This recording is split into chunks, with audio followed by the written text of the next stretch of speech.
Tingnan mo, upo ka.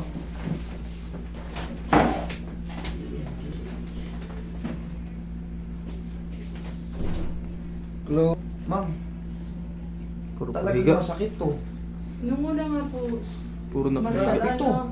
hindi siya nakakagawa. Minsan, kumain siya ng pandesal, tapos nakita ko na lang, alam ko umiyak siya eh. Tumalikod siya, kasi parang ayaw namin makita. Masakit, kaya po, Pabunot niyo to. kahit ano, pumunta ka galing pa lang po kami, sabi ko lang. Oh, kita mo yung ngipin niya. Ito yung sinasabi ko, yung impacted Ganda ano. Tut. Grabe oh, yung tubo niya talagang sasarguhin niya yan habang lumalaki to. Oh. Grabe, sakit nito. Isa nga lang, masakit na to eh. Yung wisdom tooth na pag tumubo eh, maka-apektuhan kasi yung dito mo niya, no? Itutulak niya yung ano niya, tutulak mo yung kapwa mong ngipin. Siyempre, mapupuwersa yung mga ano mo rito. O, kahit wala kang ganito, ay kahit wala kang TMJ, kung may ganito kang, masakit yan. Habang lumalaki yung ano mo. Ngayon, hindi ka makanganga, kahit ano bang pakiramdam mo? Ngayon po, medyo nag-okay na siya. Nagkiklik na lang pag lalo pag kumakain. May Kapilaan, sakit yan. Dalawa nga. Ito pa, isa pa yan, masakit din yan. Yan, kaya susunod yan, sumisiksik yan, tutulak yan. Ipitin. Sa mga AIDS, dapat to matanggal to mo. Kaya nakahiga na ibang ngipin niya. Eh, ano, sumusunod na sa ano, Pilit kumukuha ng pwesto. pilit kumukuha ng, kasi tutulak pa yan eh. Tutulak. Okay. Kagaya ng, Hindi na, ay actually parang nasanay na. nasanay ka na. Lagi na nagkiklik eh. Nagkiklik lang siya, wala namang masakit, o sumasakit, nangangawit ka. Nasanay na ako. Noong Hindi, una, I masakit mean, talaga siya. Ngayon, yung pakiramdam mo ngayon, kasi yung clicking, possible na hindi mawala. Pero yung mga pain, yan ang maganda, mawawala yan. Kung nangangawit ka, Hindi naman hindi naman nangangawit. Hindi naman masyado, pero meron. Sumasakit ba yung ulo mo? Sumasakit dito mo? Ano bang Dito parang dito sa may parting mata, parang nahihilo mo. parang nahihilo? Okay. Tingnan mo. Ah, Kaya pag sobrang... Ay, pwede ba nasa? dito kayo ma'am. Dalhin.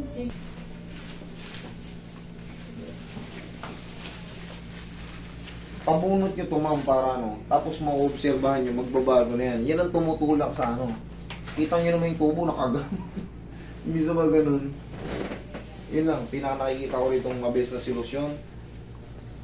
Pagka nabunot yun, tapos sumasakit pa rin, lapit nyo sa akin. Balik po ulit ka. Tsaka natin ayusin ng ano. Kasi ito, kahit wala kang TMG nito, talagang automatic, mangangalayin dito niya. Bakit? Nagtutulakan na. Kinokompress yung iba niyang kapwa ngipin. Okay, nga nga. Okay, nga nga. Dada sarap. Isa pa nga. Sarap. Ah, thank you. Diyan ka lang ha, huwag mo na nga nga.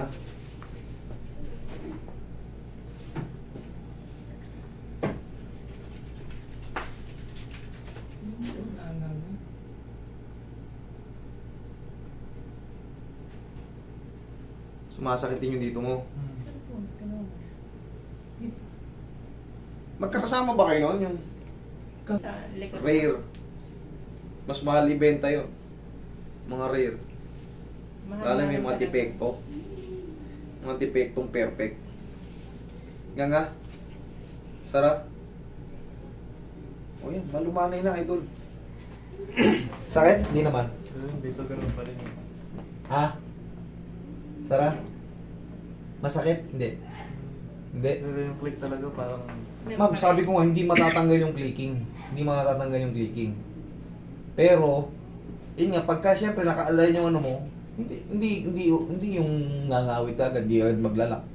Yung clicking kasi, possible na yung tinatawag na elastic cartilage lumabas. Dito, idol, ang gawin mo, bugbugin mo to ng bubble gum. Hihina pa yan. Pahina ng banaya yan. Pag napalitan yung tinatawag na elastic cartilage, yun. Magiging strong yung pang mo, magle-lessen yung tunog. Dito kung bumug... Yung nguya mo, yung parang... Yun, no? Sa likod mismo. Sa dulo. Hindi kang ganun nguya, pero madiin para mabilis mag-muscle to. Para maging strong yung jaw mo. Okay? Ganun na nakikita kong solusyon dyan. Bayin nyo na. Dalawa lang naman. Kayang-kaya niya yan. Tinutulok niya yung kapwa niya. Hakit yan. Okay? Ulitin lang.